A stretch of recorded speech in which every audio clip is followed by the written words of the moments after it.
Everyone is welcome here, it's time to make new friends.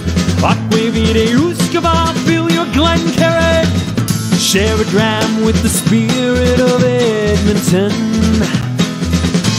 Slancha! Welcome to you, the viewer. Welcome to the fantastic panel here with us. It's the After Dram. That means it's time to unwind. It's time to put your feet up, grab a dram or two, and in this case, it better be the 3-chamber rye. Fantastic. We've been waiting for this for so long. I'm really happy.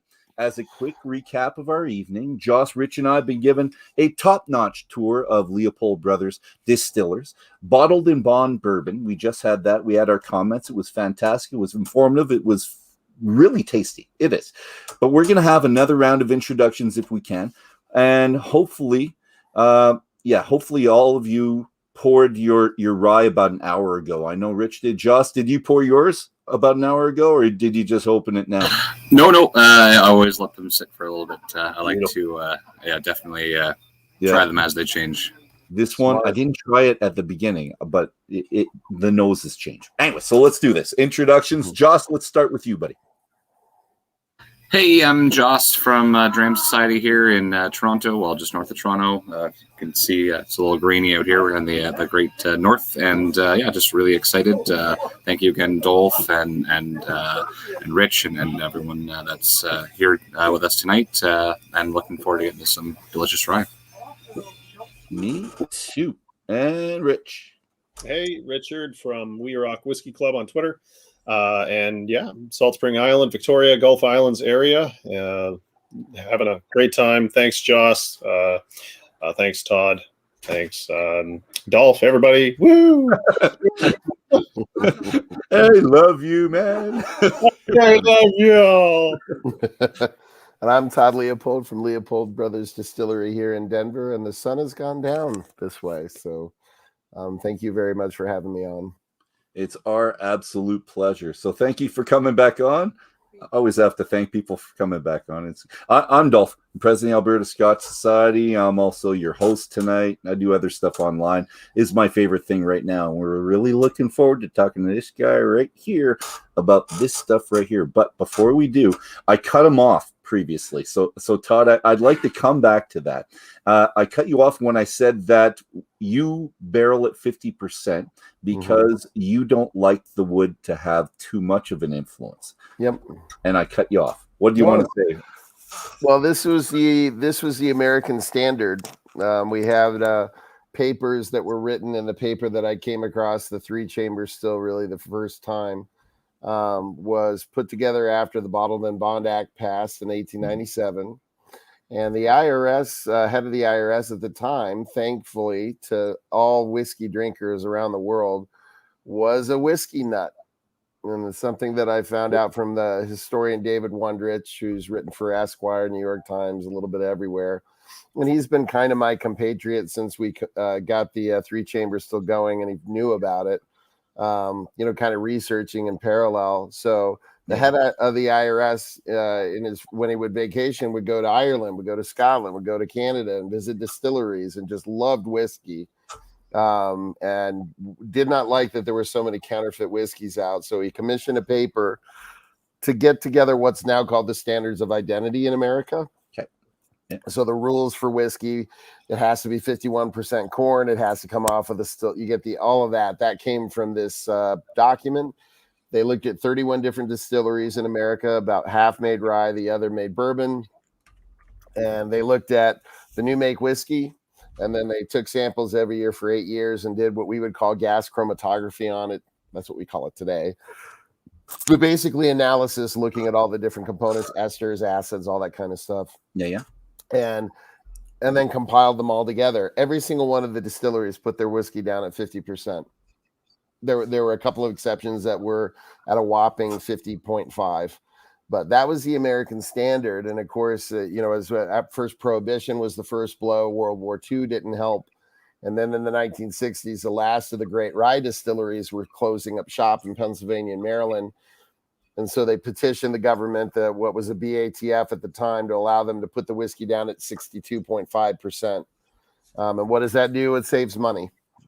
The problem with that, because you need fewer barrels, you need fewer rick houses. But the problem with that is you're changing all the chemical reactions that are occurring in the barrel. That higher proof is going to change everything from extracting compounds out of the wood to esterification to the evaporation to all yada, yada, yada.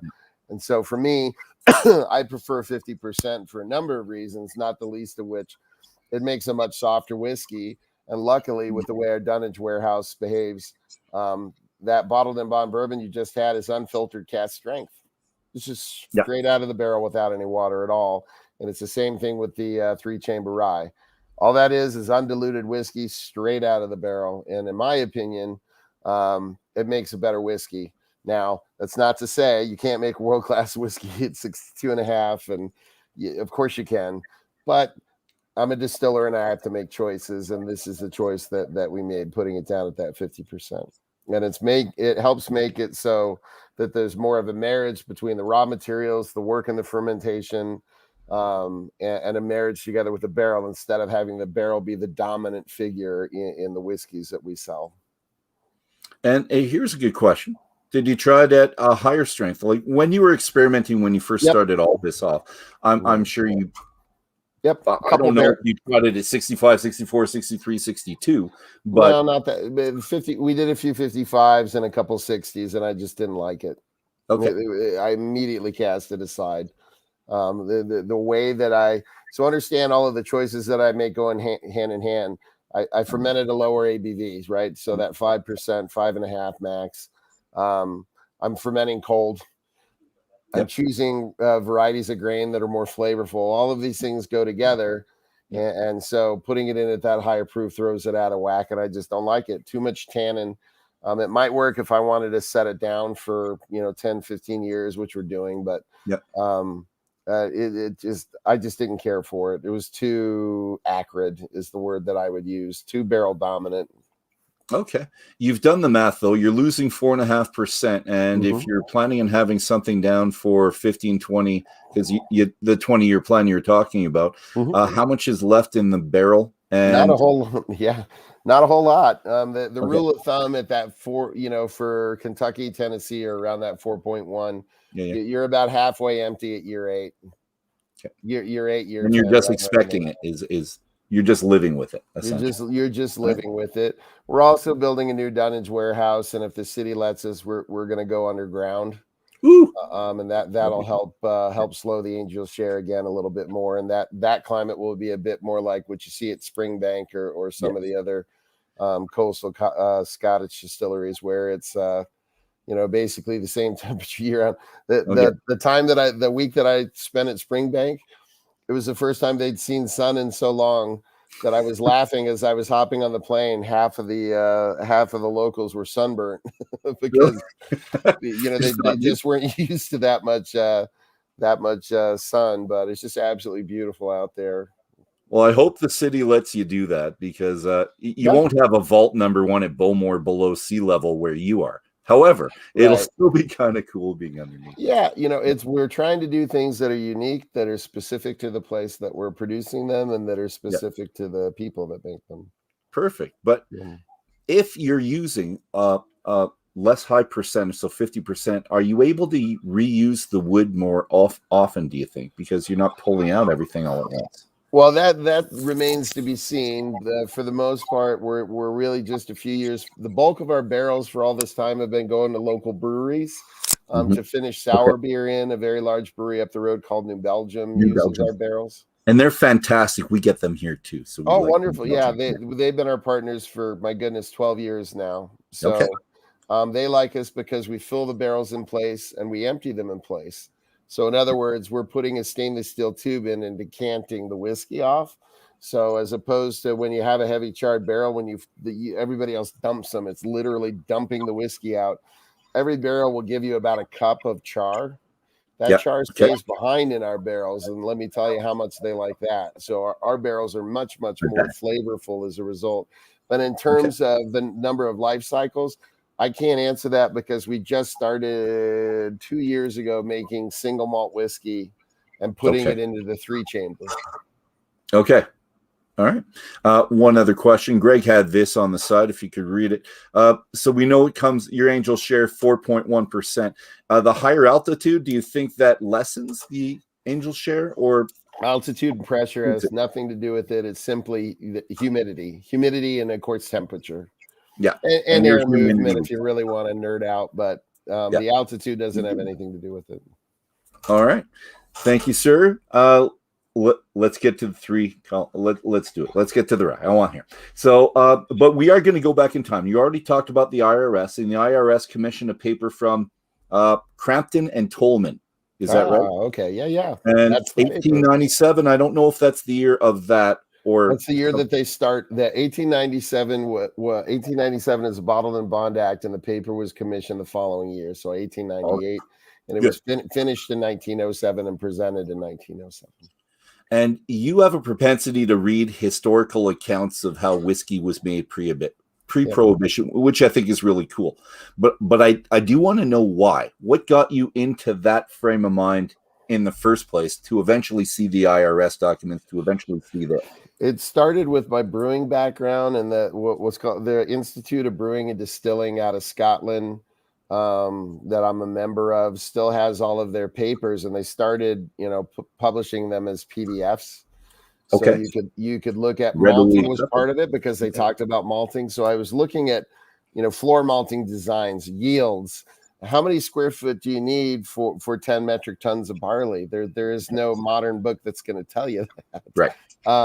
So it was, looking into those sorts of things, and just a fascination with the history of the field. It's what I would do to relax. I know it sounds, like it sounds, but it's what when you guys are, relaxing with a dram, that's what I'm doing out on the porch with the wife, and just, sipping on some whiskey or a nice pint, and reading these old documents. And kind of a nice coincidence, the University of Michigan, a team from Google showed up in 2002 and started digitizing the Michigan library. Okay. So I was getting access to things beforehand. And of course, all the kids, they were all in their, early 20s. I'd ask them to help search for things. And they helped you. Here are the words I'm looking for: floor malting, rye, a bruisey, Maryland rye, all of these different things. And they would come back with tidbits long before anybody had access to them, or at least an amateur researcher would not have access to. A real researcher, I'm sure, would have dug these up and gone to the Library of Congress or NYU Library, or, Baltimore UMBC. There's so many, libraries that handle it. Peoria, Illinois has all the records from the Hiram Walker plant that was at Bradley University, but I'm just not a professional researcher. So, but you did go to the IRS documents, so you had an inkling. So what told you to go to the IRS? Or was it just chance? You were just reading your documents and it's where you get all the information. Whether it's, you can go to readouts of British Parliament or U.S. Congress, and they'll have distillers that are talking under oath about trade issues or malting issues or taxation issues. You can go, if you go to Google Books, you can find British Parliament records of Jameson and Powers talking all about Irish whiskey and mash bills. Okay. So it's the place to look, because on top of everything else, they're talking under oath. That doesn't mean they're not going to lie, but the odds are lower that they're going to lie about what it is they're doing. And that's where everybody goes for the history of distillation, is taxation, because these are the things that they kept records of bushels and how much grain and how much whiskey they were making. And usually they go into at least mash bills. You know what I mean? That they were. It's just an easy source. Okay. Yeah. All right. I'm going to lead us into this with kind of a long question, so stick with me. So you state in there, in that Crampton and Tolman paper, there were 31 distilleries studied, and about half of them did rye, you said, and all of them but one used the 3-chamber still. So this information, coupled with the Illinois Hiram Walker flow sheet that you've shown before, talked about, not here, but before, which was the biggest distillery at the day at 100,000 gallons per day, they still used the 3-chamber still. So these two things, and they were forsaking profit which would have been a lot of profit in their case because they could have made tons, and greater production for this flavor. So was there anything else beyond these two things, and you can expand on these two if you want, that convinced you that this is the way you've got to go with your rye? Those two things, coupled with the drawings and understand what the way the still is designed is going to do to the mash. So in other words, I can look at the drawings of the 3-chamber still and understand, for instance, the bottom chamber where the steam goes in. Oh, that's going to be 10 or 15 feet ahead. So in other words, overpressure that's going to drive the temperature of that bottom chamber up. And that's why it's creating a whiskey that's different. So that's the Hiram Walker plant. Yeah. So you can see the continuous still on the right. Yep. A kind of louder ton looking thing in the center. And then the 3-chamber still is on the left. And if you can look at the dark spaces are supposed to represent the mash, and those little kind of J pipes, it looks like a bat or something like that in the center. Yeah.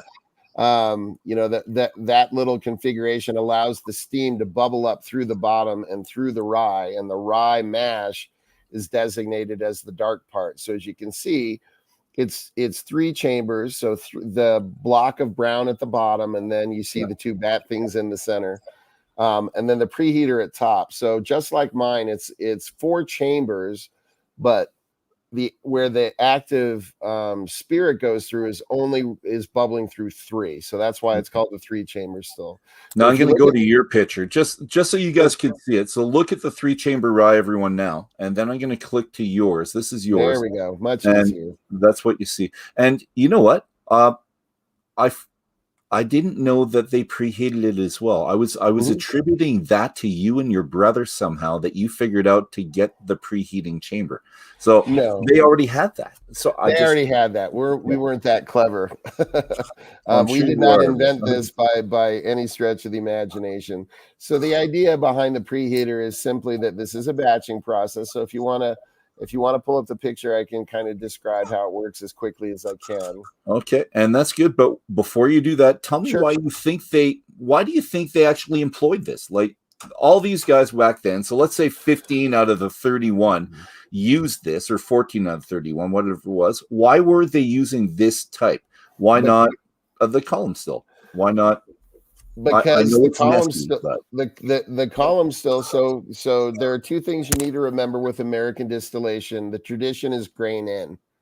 Okay. So unlike the UK, where they prefer to do that louder ton, and they're boiling liquid, it's grain in. Grain in is the tradition. All right. The earlier tradition, just before the 3-chamber still, is called distilling on the log, and all that means is that they're taking a log and hollowing it out, and that's also a chamber still. Okay. It just doesn't have 3 of them. It's got 1. And okay. And what they'll do is they'll have that same J pipe where they're gonna put the mash in it. Some of them there were 2 where they put one on top of the other, but it is designed to it gets over foaming. There's some practical considerations here. Okay. Rye foams like crazy, so having grain in helps get rid of your issues with foaming. You can't louder rye. There's no way to separate it. It's if I asked a brewer to make a beer that was 80% rye and 20% malted barley, they'd probably slap me, because what that means is if you try to put that in a louder ton and draw it off, there are gummy compounds called beta glucans, and high protein is another issue, but it makes it so that runoff just isn't going to happen. You're going to get what's called a stuck mash, where you're not able to draw the liquid off. It's just not designed for it.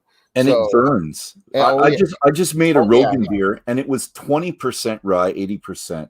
So the opposite of what you just said. And even working with 20%, it was disgusting, actually. It burned really, really fast. Absolutely. So putting that in a pot still really isn't much of an option, not at a higher quantity anyway. So that's one reason. And the other reason I mentioned it's the grain in is the tradition. And then the other reason on top of that, the flavor is entirely different. And I'm sure you guys are noticing the nose is entirely different. The finish is entirely different. It was marketed back in the day as heavy bodied whiskey. And you can absolutely tell the difference with that whiskey in comparison to a column distilled whiskey. A column distilled a beer stripper is really designed for bourbon. It really is. And I'm hoping you can kind of tell why. This is able to get the best out of the rye, and it's an oil extraction machine is the way that I describe it. That's good. If you tried to put a bourbon in there, it's almost counterproductive. We haven't done it because I think that the oil content is going to be so high, it would probably separate and it would be unpleasant.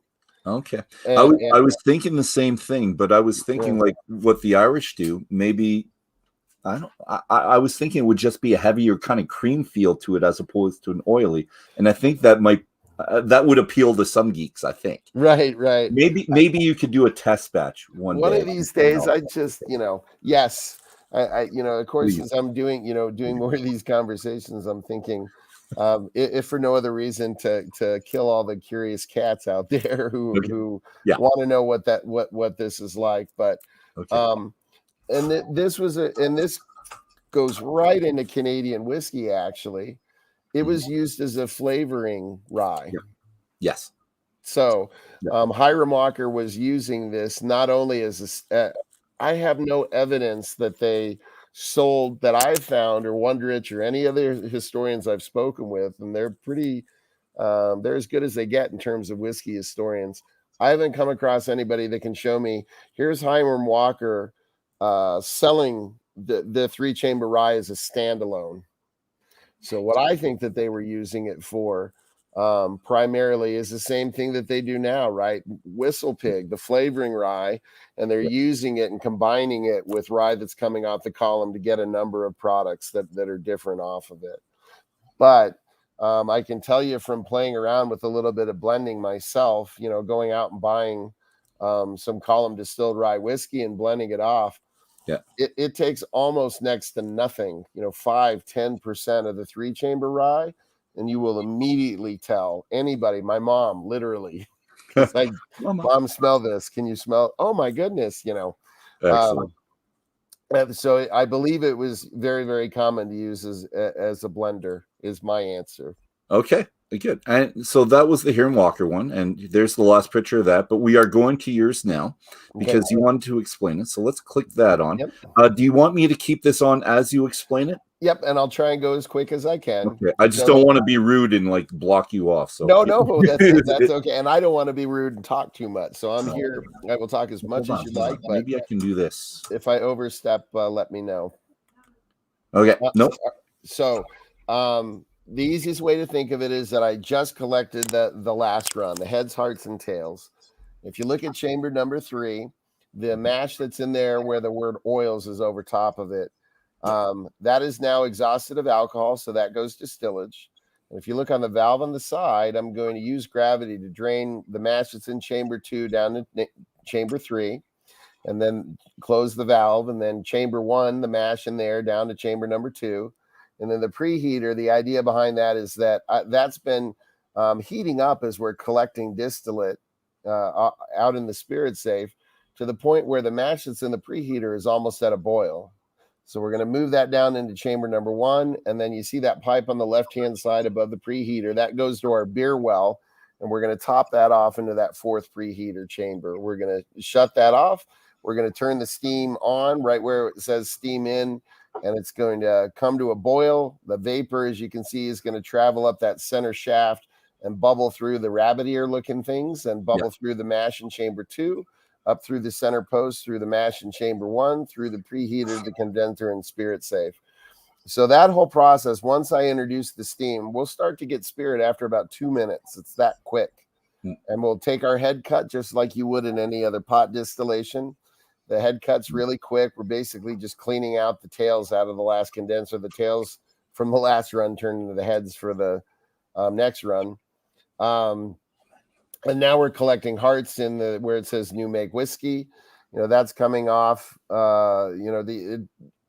People ask me what the proof is. It's just not really. There isn't an analog to it, so you can't say. When you say it comes off of a pot still at 65 and it comes off of a column at 65, those are kind of the same thing, but the flavors are just entirely different, even at 65. I just want to interject for one question. Of course. Because my wife, she asked this question, is it computerized or it's manual? It's completely manual. 100%. And Todd is manually deciding when to bring one down, when to bring the other. You're working with the steam. You're working with 3 units instead of 1. So Correct. Someone that's thinking about working a pot still and just 1 pot still manually is hard enough. Imagine doing 3 all at the same time, keeping your eye on the preheater, the condenser, everything. I think this is really impressive as a unit and something that you do, Todd. So thank you. You should talk about that a bit more, because in your video, and I'll have the link to the video and all that you'll see how everything moves up. And I'm going to put it back on so you can finish. But the video is very good. It's fantastic. But I heard that you had a 2-hour. It would have been like 2 hours if you went. I want to see the 2-hour one, because I think that's like 20 minutes. I want to see the no cuts, and I want to see you go on and on about every little part of it. We're planning on releasing it and calling it the DVD extras, just as a little tongue-in-cheek, making fun of ourselves. My brother. So understand. So we did it at the peak of the pandemic. Yep. That was my 2 nephews. So one had just finished up at Columbine and had nothing to do because it was a pandemic. He'd gotten into Berkeley School of Music on the East Coast. Okay. The poor kid was supposed to go to Spain for his first semester to study percussion, and instead he was stuck with his 2 uncles. And then the older one had just finished up at Denver University with a computer engineering degree, and he did that software that you see. So the younger one did all of the videotaping and all the music and all that stuff and edited it together, and then the older one did the animation. And it's called, is it 15th floor? It's something floor. 14th floor readings. 14th floor readings. So that's the part that's got we left that little part in there because my 2 nephews didn't know that was directed at them until we were filming it. So if you haven't seen the video, it was just I would sit with my wife and again read all of these old documents, and then I'd put a little something on Facebook and find like the photo of the hotel where the proceedings in London were read in 18 whatever the hell. And I was doing that because I had impressionable young nephews who to them it just looked like a big party. You know, the 2 uncles have a distillery. Yeah. And everywhere they go in Denver, they have our spirits and they know who we are. And so I was trying to help pop the bubble and show them how much work, went into this stuff. So that's where it came from. Todd, you're a teacher at heart, man. I think you are. We're very compatible. I like that. That was going to be my path. It was either that or, like I said, write greeting cards. I don't know. I don't know. The philosophy major works really well with education. I think you would have been great. All right, I'm going to put this still back on because people want to get it. There we go. All right. So now we're collecting the spirit, but as I mentioned before, you can see how much back pressure from the mash in 1, 2, and 3 are. So a typical column still. So the column stills that most whiskeys in America and Canada are made in. Generally speaking, and I'm speaking in generalities here. Mm-hmm. Generally speaking, the hottest point is going to be somewhere around 198 degrees in most of those stills. With this still, that bottom chamber, it's in at starting at around 220 degrees. So much, much hotter. And that bottom still, the mash that's in there, again, it's 80% rye, 20% malted barley. When you first fire it up and you first put that steam in, there's almost no alcohol in it at all. You're basically bubbling it through rye water at an elevated temperature. And as a result of that, you're going to pull things out of it that are water soluble. Okay, so it's behaving more like a water still than like an alcohol still. Chamber 3 is. Chamber 2 is acting like a mix between a water still and an alcohol still. And Chamber 1, when you first turn it on, obviously that's got 100% of the alcohol charge that's in it. So that's acting like an alcohol still. So it's 3 separate vapor streams that you're getting that are all being mixed together. So you get the best of both worlds. So in other words, a water still, the reason water stills don't work very well is it's pulling things out and top notes out of botanicals. So let's say I wanted to do a water distillation of lavender, right? So I filled the still with a bunch of lavender and you use steam to kind of push that out to get lavender oil. That's how lavender oil is made. Mhm. The problem with that, the top notes that you're going to get from that lavender oil is going to be unbelievable. It's going to smell like fresh flowers. It's what you get in like candle shops or online for aromatherapy. You can get lavender oil or rose oil. I can never the candle shops. I can't even go in. The scents are too strong for my nose. I can't hack it. But the problem with this is that they oxidize. So in other words, the instant you pull that off of the still, it's on the clock. And if you sit on lavender oil for a couple years, you're going to nose it, and it will have oxidized and turned into nothing. You're not really going to smell anything. Okay. Right. So the positive thing is you're getting all these beautiful aroma notes. The negative thing is it's not shelf stable. So that's what that bottom chamber is acting like. And then the top ones, chamber 1 and chamber 2 on top of it, because it's integrating with the alcohol, it's making it shelf stable. So as a result of using this still, you're getting unbelievable, to me, my nose anyways, unbelievable floral notes, unbelievable fruit notes that are getting pulled out of that mash that are shelf stable. And it makes it so that if you take that glass and put a couple drops of water in and walk away and come back, it's going to kind of fill the room with top notes that you're not going to get out of any other kind of still. Okay. That's the 3-chamber in a nutshell. It's the 3-chamber, but there's lots more about this, because I'm really wondering about the conversation that you and your brother had deciding on building this. So you found it. You've done the research, but you still have to convince your brother, because he's the money guy at this point, to build this. And I think there's money issues, there's time, there's effort, and there's uncertainty issues that you have to deal with. So I'd like to know how this conversation with your older brother, was it a long process, or did he let's do it? Let's do it. It took a little bit of convincing. So understand, fiscally, this was idiotic. It's really a dumb thing to do because nobody knew how to run it. I couldn't turn to anybody, to say this is how you're going to run it. I had to convince him that it was going to be different. So in other words, if I went to all of this trouble and it was just good whiskey, who cares? It had to be, so if you take this rye whiskey, and people are starting to do it, to my absolute glee, are setting it next to Whistle Pig. They're setting it next to Rittenhouse Rye. And it's the easiest thing in the world, if you're doing a blind tasting, to say that's the 3-chamber. Once you've had it, once you've nosed it, once you've gotten the flavor from it, it's so completely different. Somebody said, what was it? They were comparing it next to Willet Rye, which is a beautiful rye in my opinion, but somebody said it was almost, it was just watered down nothing compared to the 3-chamber. So it's extracting, if you're looking at a gas chromatograph of the flavors that you're getting, and the linalool, which is the lavender, this is American rye whiskey out of a column down here. And this is the 3-chamber rye, way the hell up here. The flavors are bigger, the aromas are bigger. And I knew from looking at the still that this is what was going to happen. And the descriptors that I had, where they're talking about it as heavy body, I understood how it worked. And we were in a situation when we decided to do this, I guess about 6-7 years ago, where we were watching what was coming down the pike. And what was coming down the pike was everybody's buying a still. There are blending houses opening to beat the band. How the hell do you compete? How do you come up with something that's truly unique? And of course, I'm talking to Scott, and I'm like, I know exactly how it is we can compete in this marketplace. I know a kind of still that nobody else has. It's going to make a whiskey like nobody has had before. And he said, yes, the one thing that we did that was smart, to help reduce the risk, was to pay for it out of cash. Okay. So but you still have to convince him to spend the $100,000 and to go to Vendome and have them do it. Yeah.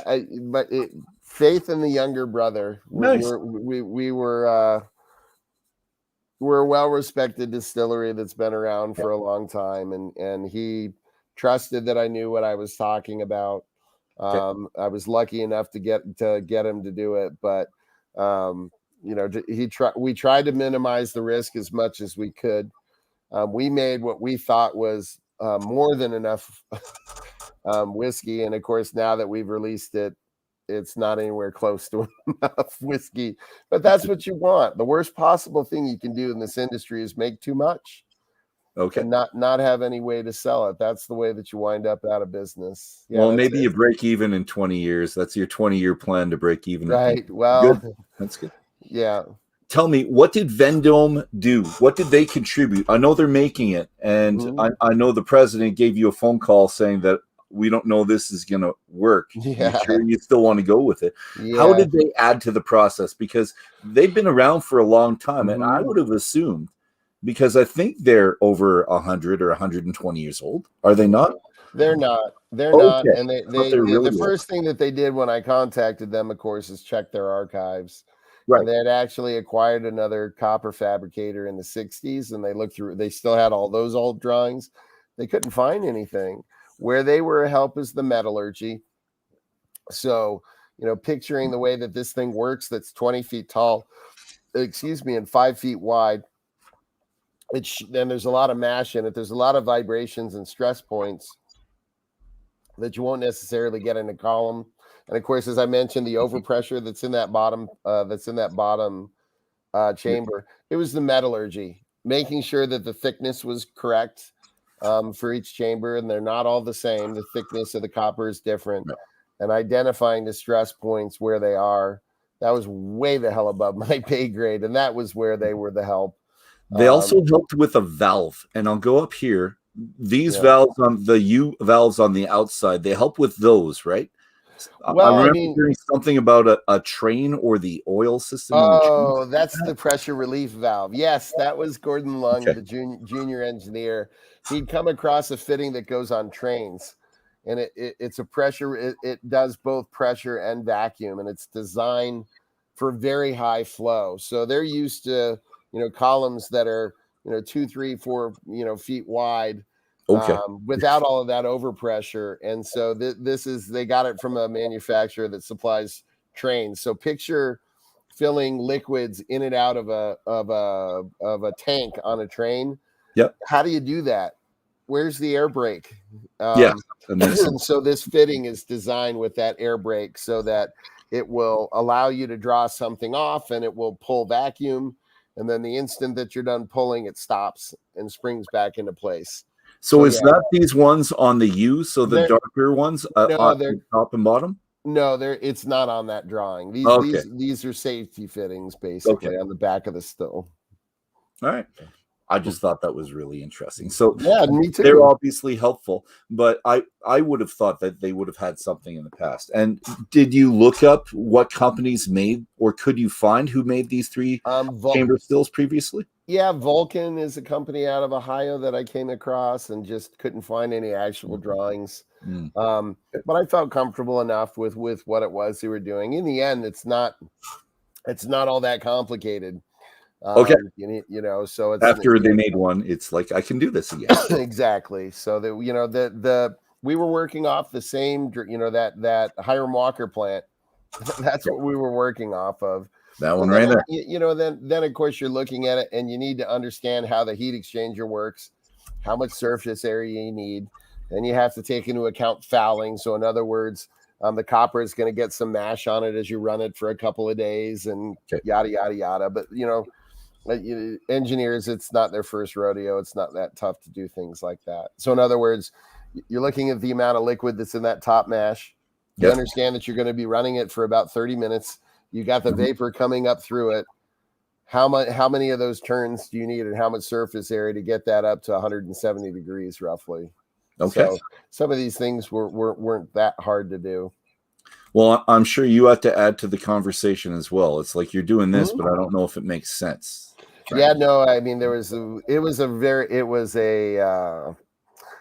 a joint conversation.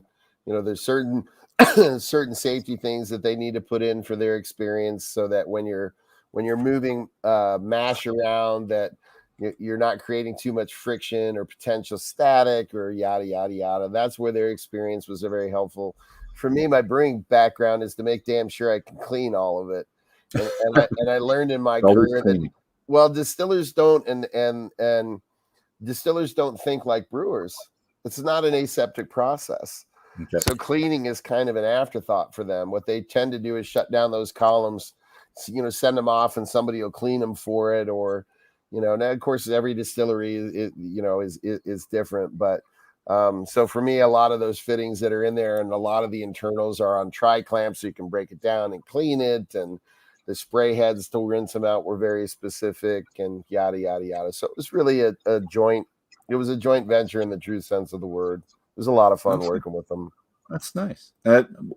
We were talking about cleaning, and that just reminded me of this, because how you clean these and how others in the industry, except for those in Germany and Belgium, really, that are used to these, is a little bit different. Can you talk about that a bit? Because that did add to the flavor of this, I think. Or I'm hoping, very much so. I'm hoping it did. Oh, no, absolutely. So what we do is, those are open fermenters that are set by windows that leads out into a garden. And when it starts to get cool, you can see the sunlight kind of bearing in. So at the top of the picture, there are windows. Craig comes in at 4:30 in the morning to fire everything up. And probably starting in about 2 weeks, it'll be cool enough here to open those windows again out to the garden. The building is designed to pull air out of the garden across the fermenters and up out the top. And the way that we handle those open fermenters is we don't steam them. We don't do anything where we're trying to, you can think of it like a bacterial walk, right? Where you're trying to get, we're trying to get bacteria living in that wood. So by the time we're done, so let's say we fermented out in 72 hours, we let it set for an extra 24 hours. The reason we're letting it sit for an extra 24 hours is to let the bacteria that's in that mash and that's in the wood and that's in the air to go to work to start consume things that the yeast can't. And so it's mainly lactobacillus, lactic acid bacteria. Lactic acid bacteria, the varieties that we have in our fermenters make two things. One is lactic acid when they consume it, which is why it's called lactic acid bacteria. And the other is acetic acid. And acetic acid is the building block for so many of those congeners, esters that I mentioned. It's a building block for the isobutyl acetate that I mentioned earlier. It's a building block for isoamyl acetate, which is the bananas. And for our house note, octyl acetate, that's a building block for it. So what we're intentionally doing, instead of using really warm temperatures to force yeast to stress them out to create esters in the fermenter, which is the mainstream thought behind American distilling to make whiskey. We're going through a back door. We're not trying to create esters in the fermenter. We're trying to create organic acids in the fermenter that over time, when you put it into that barrel at 50%, oxygen is going to work its way in and combine with that acetic acid to create esters. So we're esterifying in the barrel. That allows us to avoid those higher temperatures and creation of things called like ethyl acetate, which is the biggest ester of all. And that's nail polish remover. So if you've ever smelled or tasted whiskey that you're like, holy crap, that's hot, 9 times out of 100, it's either ethyl acetate or what it's in brewing parlance, what they call higher alcohols.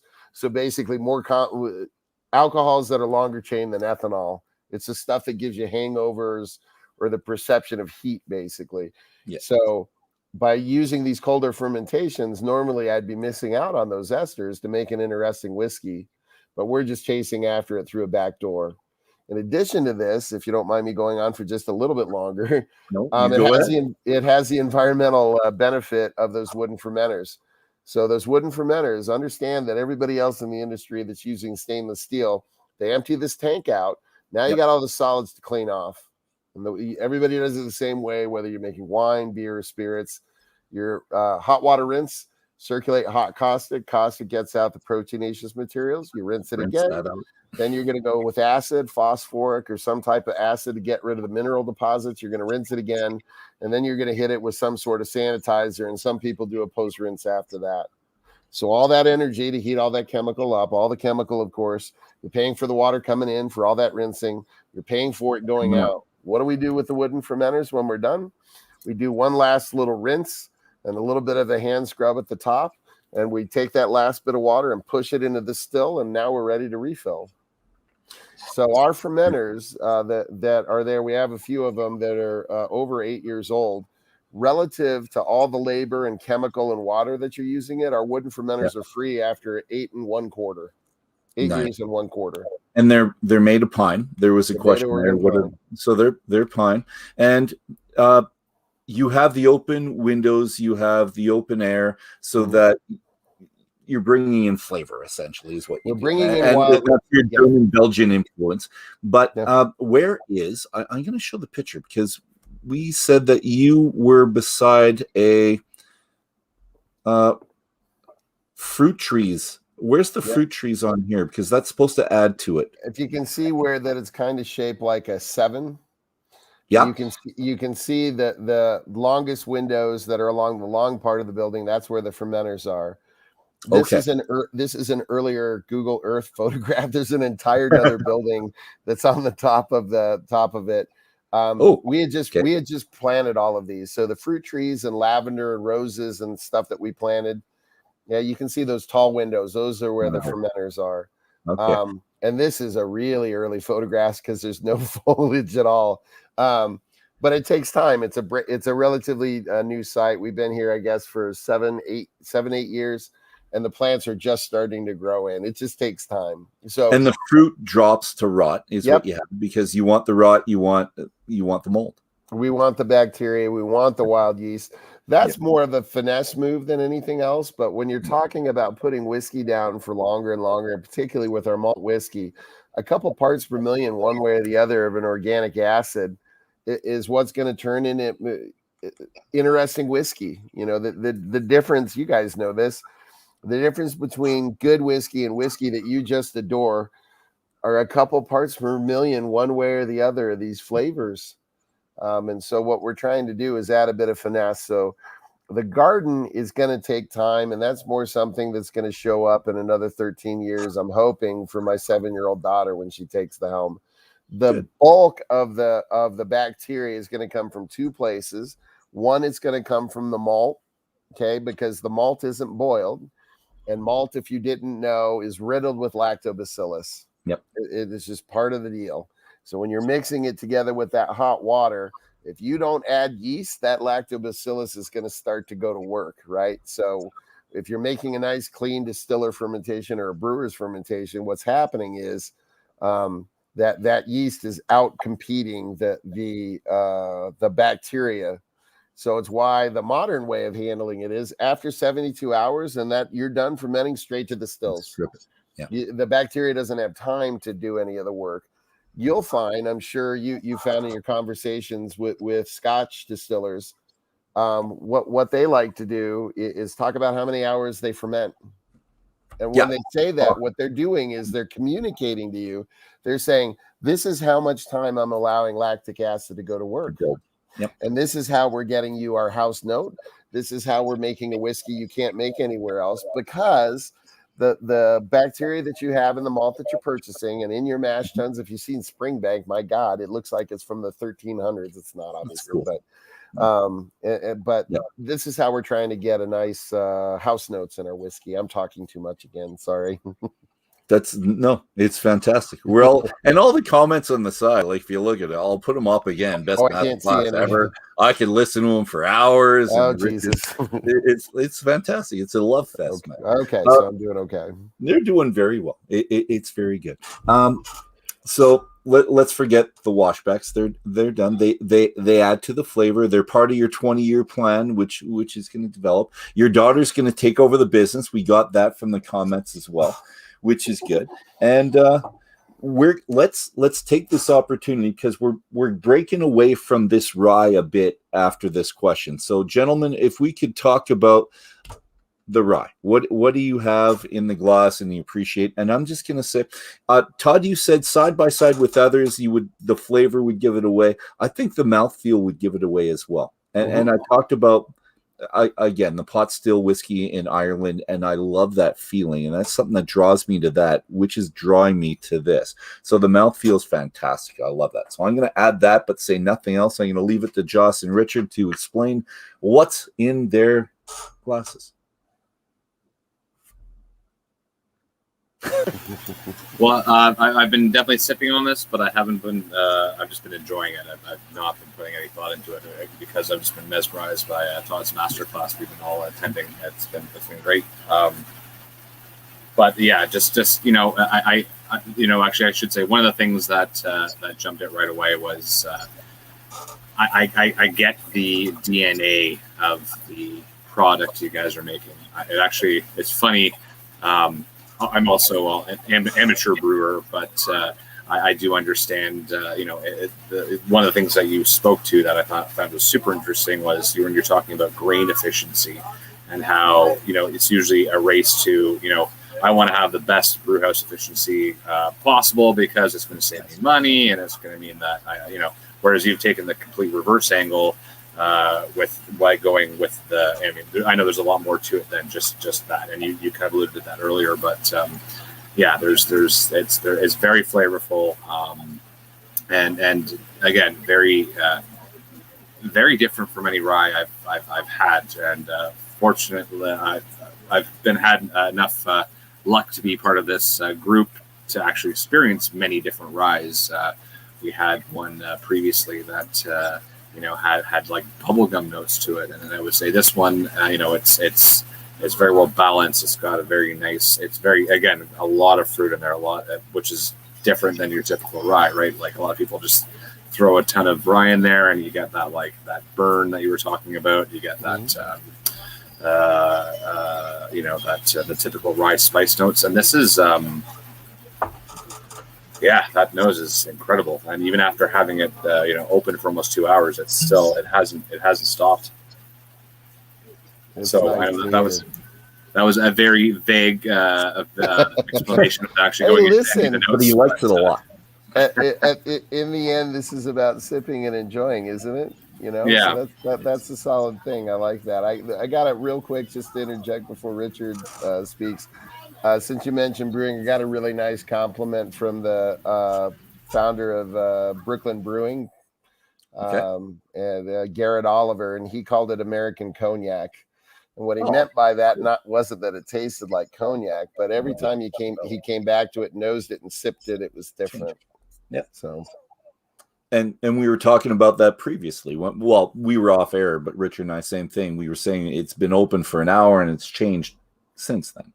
Although I think I should have had more at the beginning and then kind of compared it, or have 3 glasses, have one, pour another one 15 minutes later, another one 15 minutes later, and then have entirely too much rye, but still taste the progression in it. So, Richard, you're up. I love you guys. No, anyway. First of all, I just wanted to comment that, philosophy major and English major, I think you missed your calling as like science major in this, because you've got all of the technical understandings of how all of this gets put together to make this whiskey. What else do I want to say? There's so much. The hearing about the way that you go about things, the way that you're trying to keep the bacteria and the must, the mold, the flavors, the richness of everything, using the wild yeasts, really allows me to understand why this whiskey tastes a little bit different from any other, as Joss was saying, any other rye that I've ever had before. It's not that big, massive floral spice oaky behemoth that you often get with these big ryes. This is a softer rye, as you were saying, Todd, and it's got a sourness to it that perhaps might come from the wild yeast, maybe from the Abruzzi rye. I don't know. It's herbaceous. It's got a funk to it. It's got a little bit of dust. It's yeasty. It tastes a lot more like rye bread than any rye whiskey I've ever had before. So there's this sort of a poached green apple thing happening to it. There's fennel. There's a lot to it, and it's very different. And honestly, when I first tried it, it's like, okay, this is different. But hearing the stories and getting more familiar with it now, I'm much more able to appreciate those flavors that are inside of this. So it's a lovely little, I wouldn't say a challenge, but not challenges in difficult, but challenges in, hey, try this, give it a go. And it's remarkable in that way. So yeah, thank you. Thank you. I I'm like glad. the challenge. I think that's good. A challenge works. Like, Yeah. work through it, figure it out. We do that with everything else. Scotch, whiskey. Why not rye? Yeah, of course, this is part of the concern before we released it. My brother, I told the story the first time we ran it. It did everything I was looking for. It was just absolutely beautiful when it came out of the spirit safe. So out of the cylinder where you put the hydrometer that you see bobbing. Yep. Even at 70% alcohol, it was throwing a meniscus that was 2 or 3 centimeters high because it was pulling so much oil out. And I'm like, oh my God, this is a beautiful day. Called up my brother because, of course, I had everybody leave me alone the first day I'd run it so I could just focus. And I called Scott. It's everything I'm looking for. It's completely different from any other whiskey I've ever had. And he paused and said, well, wait a minute, is it too different? I, of course, hung up on him because he was You doing just don't get me, Scott. Yeah, exactly. He was doing the older brother thing. And I'm like, you can't give me 5 minutes of glory. but, it's certainly part of the concern. One of the nice things about the historical underpinnings to this is that, a lot of the writers have access to vintage ryes. Old Overholt in particular, as far as we can tell, used a 3-chamber still. And a lot of these writers, David Wondrich and Brad Jaffe, have access to an Old Overholt cachet from 1910. Ooh, and they did side-by-side tastings, and they're like, my God, Todd, this tastes the same. I didn't think I'd ever, come across this. And of course it makes sense. I'm using, that 80-20 recipe was very common in the Crampton and Tolman paper that we mentioned. I'm using the same tool. I'm using a bruisey rye that was very commonly used. So it wasn't intentional. I'm not trying to intentionally do that, although that's a happy accident because it certainly helps explain to whiskey fans what this is. So in other words, when David Wonders tweeted out that, my God, this tastes just like pre-prohibition whiskey, he has 40,000 followers, something like that. Nice. With that one tweet, all of a sudden we don't have enough. David Broom, I'm sure you guys are familiar with Mr. Broom, and I didn't know he had a blog, so I just sent him a bottle because I adore him and we've gotten to know each other over the years, and he knew that we were doing this project, and he put it in his blog that it was the most important rye whiskey or American whiskey release this century. And my wife, God love her, said, well, honey, that's only 20 years.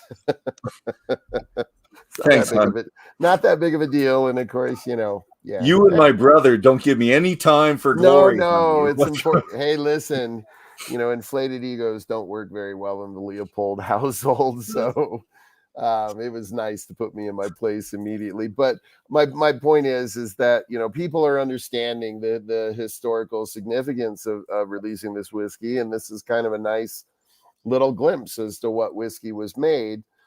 Before people were chasing, Joss kind of touched on it, chasing after efficiencies.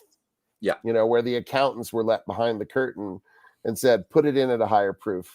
Let's get more sugar out of this grain. And on and on and on and on, where they were, making the call, as opposed to at our distillery. It's very unusual to have an owner who still distills. And that's actually my, what it is I do. And I'm helping make the financial decisions within reason. He doesn't let us run the place out of business or anything, but it's helpful to have a distiller actually making the financial calls that we're making. And I think this is kind of a nice result, I guess, of that partnership. Nice. And I think the whiskey, of course, turned out beautifully for me. And I always point out to my wife, it's much better than empty bottles. I have flasks in my household, and I'm always nosing them. Okay. And I cannot stop nosing the 3-chamber. It is just, I smell something different every time I pick up a bottle sample. And I kind of feel like you don't always want that. Sometimes you want simple, right? Sometimes you just want a very, very simple bourbon and call it a day, or a simple malt whiskey or a simple rye. Yeah. But this is the one where, you kind of sit out on the back patio and, think about life with a cigar or something. This is kind of that type of a whiskey, I think. Help me out. What's the difference between this and your Maryland Rye then? Because I don't have the Maryland Rye, so nothing to compare to, but the questions come up a couple times. Sure. And if you could just tell us, because I'm assuming it's going to come here one day, so I'll get that as well. So it is. We very much hope so. We're looking at everybody else didn't hear the prelude to this that Dolph was subject to, but distribution in Canada has been kind of a lifelong thing for me, and my wife knows my dream. My idea of a wonderful 2-3 week vacation is go from NHL city to NHL city and catch a game. Yep. That's my idea of heaven. I would, caught a game in the old Montreal Forum. I've seen Toronto play a couple. I love Toronto, have such a great time there. I finally went to Vancouver, and I don't know what's going on with Vancouver, but is everybody like 4'2"? My knees couldn't fit in the seats. I'm looking around and trying to check. I'm like, am I at like a circus freak or something? I'm 6'2.5". I'm not that tall. You'd think that it would be this way that would be the problem, but it isn't. I could not fit my damn knees in, and I'm like, anyway? But that's my idea. And so, yes, you're going to be getting some wonderful ryes from Leopold Brothers here in the coming. It was a bit of a strange non sequitur, but the Maryland Rye, to actually answer your question and not just talk about nothing, sorry.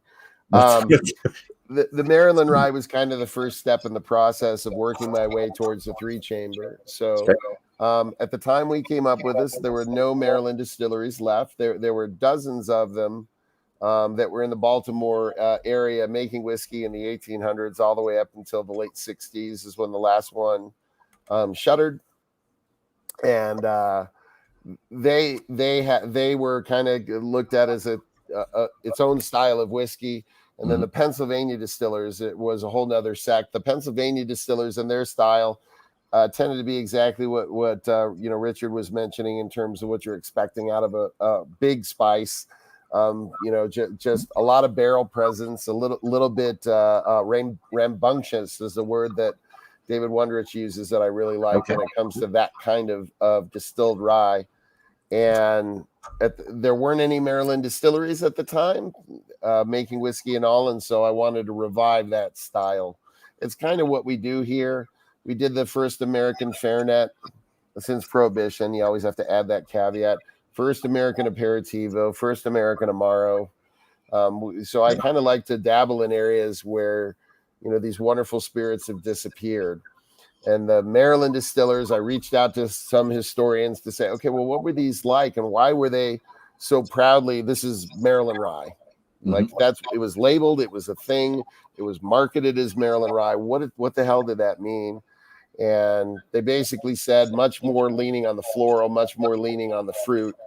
And of course, every distillery made a different kind of whiskey, but generally speaking, and these historians got me access to some dusties. So basically samples from mothballed distilleries. The oldest was from the Hannisville Distillery that was bottled in 1898, I think it was. Okay. And some of the samples, if you've ever had dusties or vintage spirits, were salad dressing, right? The bottle had been compromised and were horrible. But some of them just had a lovely, isobutyl acetate note, just a really lovely fruit note, together with some of that lovely lavender note that we mentioned. And so when I tasted it, I'm like, all right, I know how to do that. Executed it and released it. And the funny thing for me, if you guys have seen write-ups on what Maryland Rye is, the descriptor came from me. Really? We were the first one to release it and to rekindle the style. Okay. Or at least what I believe the style is. The difference is I don't have an enormous multinational company backing me up. Yeah. But if you see people writing about it, it started with us and with the release. And it was me just having fun. And the idea behind it was to give it somewhere to sit on the shelf for consumers. So in other words, you've heard the expression like high rye bourbon, right? Yep. Okay. Same basic idea. Maryland Rye. Oh, that means it's going to be a bit more fruity. I'm in the mood for that today. I'm going to try the Maryland style rye. And the part I didn't recognize when I started this project again is we don't have a marketing department, you idiot. So nobody's going to understand any of this. And of course, when we finally got distilleries opening up in Maryland, they basically collectively said, bollocks to that. We're going to make the rye the way that we want, which is actually pretty cool. Do what you want. It's good. Exactly. I'll have my own opinion. There you go. I have a quote. I haven't put any quotes on for a little while. I've stopped myself from doing that because I always put too many quotes. But here's a quote. So the question was, and this was another article, your position on the term master distiller. So I like your response, and your response is this. So education with a degree, not just a couple days in a workshop, hands-on experience, 2 years working on a still, and then jumping into stills does not make you a master distiller. I've been behind the stills for almost 20 years. I learn something new every day. Do you still feel this way? Is there something you want to add to that? Okay. Oh, yeah. There's not a, and I tell the guys this, there's not a week that goes by where something doesn't pop up. And of course, people have heard me speak before, always hear me saying this. So sorry, broken record, don't know what to tell you. But every week something happens where I don't understand why. And then I feel like an idiot. I don't know the first thing about distillation or malting or, it's invigorating. It's frustrating. At the same time, there's probably a German word for it, right? Somewhere, Schadenfreude or something like that. But where it's frustrating as hell, but it's also enlightening because it gets you curious and you want to figure, okay, what's the problem? What is this? Why is this behaving this way? And all the brewers that I know are like that. Don Livermore is like that. I mean, that guy, that man, I'm sure he knows more about distilling than I ever will. But you get a sense of don't sell yourself short. It's good. Well, I'm just, what I'm getting at is I know he's the same way because there's so much to learn in this industry. My God, there's so much to it, and the grain and the fermentation and the physics and and you can spend your whole life doing it. People that like to use the title. People will call me a master distiller. I'm sure my brother did it on a couple of point of sale stuff. Good. I just don't care if somebody wants me to call me that, whatever. I just don't have much of a standing on it one way or the other. But everybody, whether we're talking about beer, of course, my experiences in beer and spirits, the people that really know what they're talking about all have the same feeling that I do. One, I can't believe I'm getting paid to do this. Two, I can't believe anybody would be bored out of their mind to listen to me talk for 2 hours. We're still going, remarkable. Man. And three, a sense of humility. Everybody's been humiliated at some point in their career with not understanding something or doing something wrong. Or when you finally find out what the answer is, like, oh, you idiot. Of course, that's what it is. And it's a very humbling industry. You get humbled pretty quick. And for me, it happens, multiple times a month. And that's okay. Yeah. And this question's come around, and you hear it all the time, actually. And I think the best answer I've seen was from Mark Gillespie, and I love Mark. He's fantastic. His answer was, if you can be in a room with people you consider master blenders, master distillers, and call yourself that, then that title belongs to you.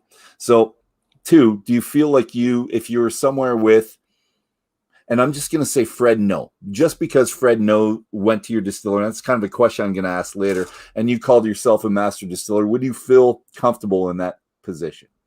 Or are you too humble for that? Yeah.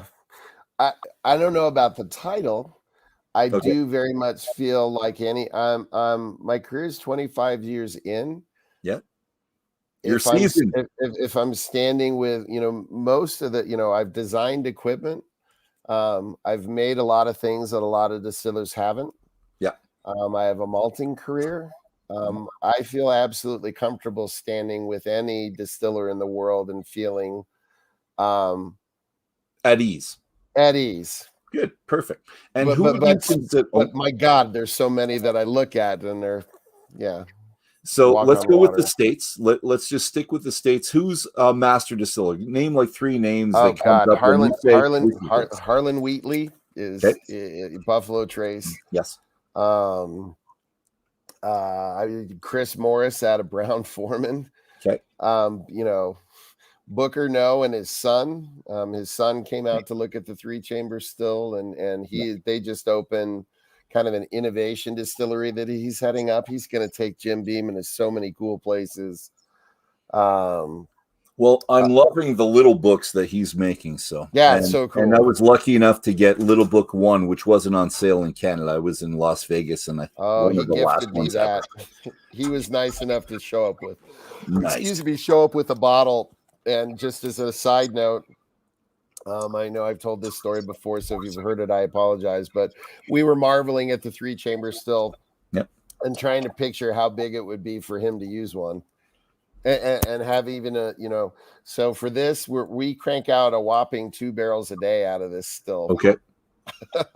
So for Little Book to be able to run that as part of his profile, it would have to be a lot bigger, and there'd have to be a lot more of them.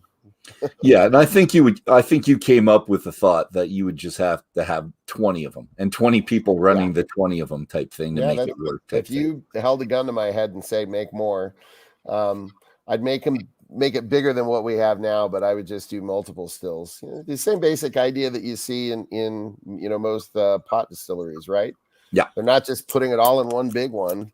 No. They've got in some cases a couple dozen on site. All right, and let's stick with no. So Fred No goes there. He's looking at that, but in my mind, when I read this, I was thinking maybe he's scoping you out to buy you out. Because that's not what it was. It's not what it was. You didn't get that feeling. Actually, as a matter of fact, I had to go to my Facebook page because we were getting a bunch of panicked customers calling us who thought that the reason he was there. I'm like, if that was the case, I would have put him up on Facebook. But in any event, that's not our path. We've already had people who have come by to acquire us, and during that little buying spree that happened, I don't know, 4 or 5 years ago, where Smooth Ambler was picked up and Westland was picked up and Catoctin Creek, and I'm trying to think, High West was acquired. It was all within about a 2 or 3 year span. Yeah, we had people that came and were just. My brother and I like, where the hell were you about 15 years ago? We would have, felt like you were an angel from heaven. We were trying to figure out how the hell to keep the lights on, but that's not our path. Currently, but things happen. You get older. I know, distillers or brewers that have sold because they have family health problems that they need to take care of. So you never know, but all things being equal, we're not for sale, and the word got out pretty quick. People left us alone. What stops you from making that decision then? Is it you need a purpose in life, or what the hell would I do? Something for your daughter when she grows up? I'm just wondering what stops. I mean, I don't know if making millions of dollars, right? I just what would I do? Be a consumer? Yes, you would buy all your own rye. I can do that now. Yep. I don't understand it. I mean, I should say there are certain weeks, where equipment breaks or, whatever. You're like, oh man, where's the off switch on this thing? The running joke in the plant is that, it's very common in Europe to shut down during August. And that used to be a thing in the States too. That's part of where the bottled and bond came from with the distilling seasons. Yeah. Is that you'd shut down in August because it was so hot that reflux wouldn't work properly. The stills would function differently because the temperature hitting that 40 degrees in there. That would hit that uninsulated copper was what I was searching for. Okay. Makes the distillate different. And so I keep every year, my brother gets a little older and shutting down in August sounds better and better. But okay. I just don't understand it. Part of it, I guess, I don't know if it's just dumb luck that for the first, 14 years, we were the lowest paid person on the payroll. And so Scott and I are still getting used to the idea of having any money in the bank at all. So to us, it's like, well, why would we? What's the point of selling? Although I will say, the geniuses who put together the Ballast Point, I don't know if you know about that brewery sale. I'm sure whoever put that together got fired and will never work again. But they bought a brewery in San Diego that wasn't really all that big. Okay. For $500 million. And anybody that knew anything about beer or the industry was on the floor laughing, going, "What are you doing? Why? You'll never make that money off." And of course, hilariously, when things quieted down, I guess about 3 years after the purchase, there was a massive write-off for Constellation Brands because it's probably not very polite to do this, but anyway, unless somebody, Scott and I both said, when somebody shows up with a check for $500 million, we will take that meeting. Yeah, but I don't think that's coming. Yeah, come on in. You're that crazy. Yeah. Let's talk. Yeah. All right. Joss, Richard, do you have a question, gentlemen, before we kind of try to wrap it all up? Up to you, John. No questions here at this point. This is just enlightening, actually. So no, I'm good. I'm totally a backseat driver on this one and loving every minute. Right on. And so I'll give you my very last question. Is when do you decide, as a distiller, as a business, with your brother, or maybe not with your brother, you just tell him what you're going to do, that you're going to not focus on rye, bourbon, single malt, that you want to diversify, but you want to branch out into many different areas like you have.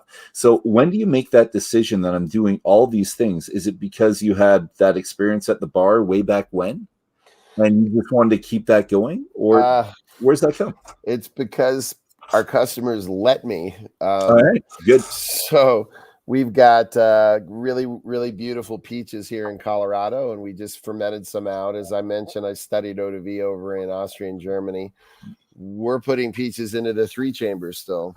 So we'll be running the first 3-chamber distilled. So you can imagine what you're tasting now, what that's going to do to peaches. Because obviously, or not obviously, the oil content of peaches is much higher than rye. Yeah. So it should just be an unbelievable, if I don't screw it up, of course.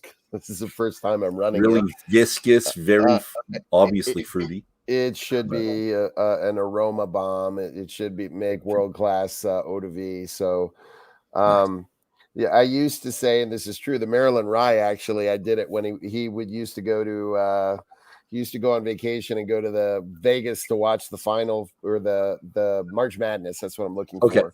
So the first week where there's 1 million games, he would go to Vegas and, blow $100 on bets or whatever and just have a great time.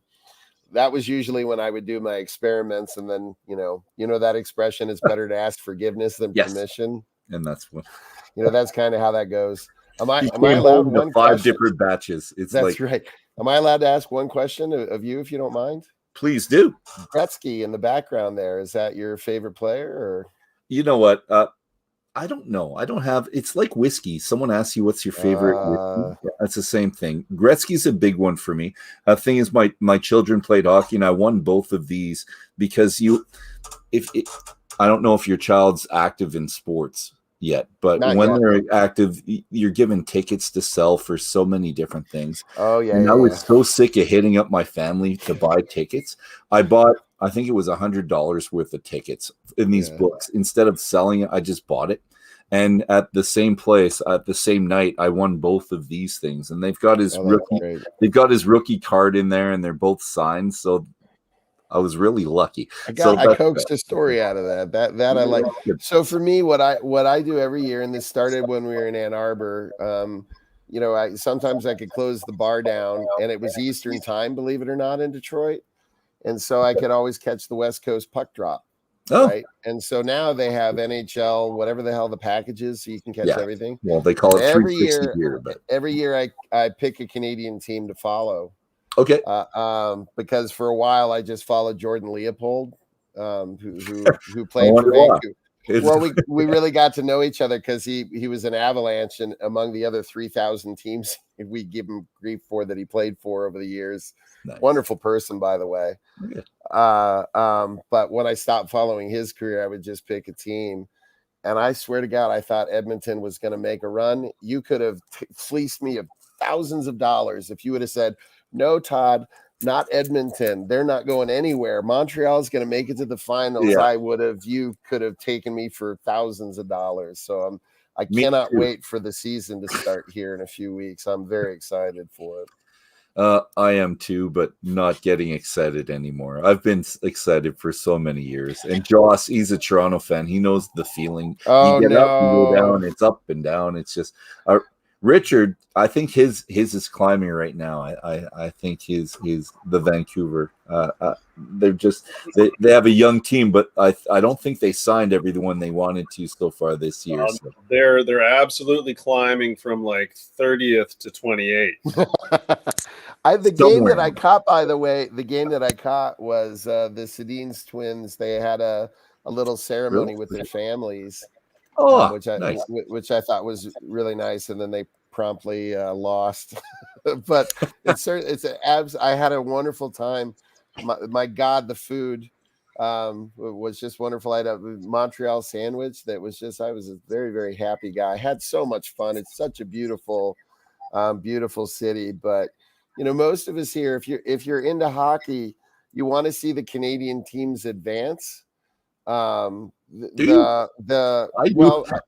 because the announcers are, I like the announcers better. Okay. The Americans, as you can tell from me, which is why I'm slightly embarrassed that I'm talking so much, but they tend to do this, and the Canadian announcers tend to pull off of the accelerator a little bit, and you can kind of get into the game a little more. The fans are obviously so much. I have a hard time following the Avalanche because they boo just to boo. They don't understand the rules. It's and of course that's just that's being a hockey snob, and I should really stop doing it. But it was so exciting to see. Okay, we might have a whole bunch of Canadian teams making it late this year, and then again, it's like, I'm so sorry about Toronto. I couldn't believe that either. I just thought, oh, they're going to breeze through this. And then, of course, I thought the same thing about the Colorado Avalanche. My God, they look so fantastic. They did. It just got killed. Yeah, so that's hockey, I guess, right? Yeah. Well, and Edmonton, we're just tanking too much. Well, that's who I was following last year. Yeah, nobody could stop McDavid. My God, how many beautiful goals, and Draisaitl's playing well. I saw they re-signed Nurse. Right up until the playoffs. And then well, listen, I started my career as a Rangers fan. And you want to know how I started? And then I swear to God, I'll shut up and stop talking. I went to school back east, and the only channel that you get, it was is the start of cable TV, which is why there are so many American fans of Chicago, because Chicago, whatever the name of was it WGN, was shown nationally on cable for the first time. So that's how you got so many Cub fans. And the other was the Madison Square Garden Network. So that's how you got so many Rangers fans. So I went over there, and there were two roommates in college. One was a Islanders fan and one was a Rangers fan. And they were ahead at the All-Star break. The Rangers were leading. What was it, Patrick division back then? I don't remember. Yeah. And they were ahead, and the Islanders fan, just wait. And I didn't understand the history in 1940 and all that at the time. And of course, what happened? They were ahead at the All-Star break, and that year they totally missed the playoffs. And that was it. I was hooked. And always bringing in these, veteran players that it looks awesome when you see they're on the roster, but then when you realize they're 65 years old, it doesn't mean that name's not as important anymore as exactly. So that's what got me. And then of course they won the cup in '94, and I lost the thread. It wasn't as much fun to root for them anymore. But anyway, sorry. Last bit. That's good. That is the last bit, and we're gonna sign off with that. And we'll still do our after Dram. We'll talk to each other in a sec, but that's it. That's all the time we have, whiskey brothers and sisters. It's been a fantastic evening. Really fun. Guys, thanks so much. I'm gonna go back to the 7-year-old, and she'll be well asleep, and maybe have a dram with the missus. But thank you so much for having me on. I hope it was worth your time, and thank you for having me on for this long. Absolutely worth it. It was great. I'm gonna have a good night, and I'm gonna do my spiel. So absolutely, I hope to see you guys in person for the festivals that are happening in January, apparently. And love to have a couple beers and hopefully catch a game. We'll care, bring guys. you to a game. We'll get you to a game and go to Vancouver. Rich will get you in. Joss will get you in Toronto. We've got you all. It's all Right good. on. That's all I want to hear. Take care, guys. Bye-bye. Thank you so much. And I'm going to do my sign off. My same thing. I have to say thanks to these two gentlemen right below me. These two guys here.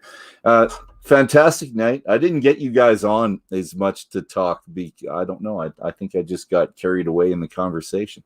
But I do need to thank you, and I need to thank Todd from Leopold Brothers Distillery. And next Saturday, if we don't all know, it's 11 o'clock a.m. for me, Mountain Daylight Time. 10 o'clock for this guy down there, 10 o'clock, and 1 o'clock for you as we talk to our guest from the Netherlands. So that's right. We got Patrick van Zoodem. We've got the man himself, the head distiller, the founder of Millstone and Zoodem Distillery. So if you guys don't want to miss a minute, just click like and subscribe and all that. And gentlemen, let's raise a dram. And here's to good company. Here's to good whiskey. Here's to good conversation. And here's to seeing you all next week. Sláinte, guys. See you later.